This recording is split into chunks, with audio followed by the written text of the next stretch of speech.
সালাম আলাইকুম ভাইরা, কেমন আছেন? আশা করি সবাই ভালো আছেন। ভিডিওটা খুবই গুরুত্বপূর্ণ, পুরো ভিডিও দেখবেন আর পারলে শেয়ার করে দিবেন। আপনারা অনেক সময় আমাকে অনেক কমেন্ট করে থাকেন যে সুলতান ভাই বাংলাদেশে ডেলিভারি দেন না কেন, বাংলাদেশে পাঠানোর ব্যবস্থা করেন। আমি সব কিছু ভিডিওর মাধ্যমে বলতেছি কেন ডেলিভারি দিন। আসলে আমি সংযুক্ত আরব আমিরাতের বাইরে, ইউএইর বাইরে, ইয়ানি দুবাইয়ের বাইরে কোথাও ডেলিভারি কখনো দিই নাই। হ্যাঁ, কেন দিই নাই, বাংলাদেশে ডেলিভারি কেন দিই না? কিছু প্রতারক চক্র আছে যেগুলো আমাদের নাম দিয়ে, আমাদের আইডি খুলে, আফ্রিকা থেকে বসে বাংলাদেশে বসে আইডি খুলে, হোয়াটসঅ্যাপ খুলে, ফেক আইডি খুলে আমাদের নাম দিয়ে টাকা নিয়ে নেয়।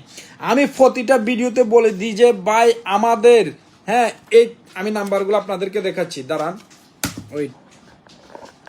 আমি প্রতিটা ভিডিওতে বলে দিই এই 3টা নাম্বারের বাইরে আমাদের কোনো আর নাম্বার নাই। এই নাম্বারগুলোতে অর্ডার করেন। কোনো ফেক প্রোডাক্ট গেলে, কোনো কপি প্রোডাক্ট গেলে ইনশাল্লাহ এগুলোর মুসুল হবে সুলতান ভাই।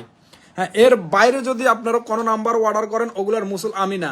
ইদার অনেকজন থেকে টাকা নিয়ে নিছে। আমি এই যে কিছুদিন আগে একটা মহিলা মেসেজ দিয়েছে যে ওনার কাছ থেকে নাকি টাকা নিয়ে নিছে। এগুলোর কি দায় আমি নেব?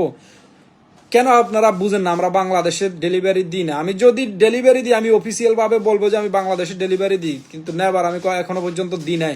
ভাই সাবধান হন, ভিডিওটা শেয়ার করে দেন। প্রতারকের হাত থেকে নিজেও বাঁচেন, অন্যকেও বাঁচান। আপনার হক হালাল টাকা কেন অন্যকে খাওয়াবেন? সাবধান হন ভাইরা।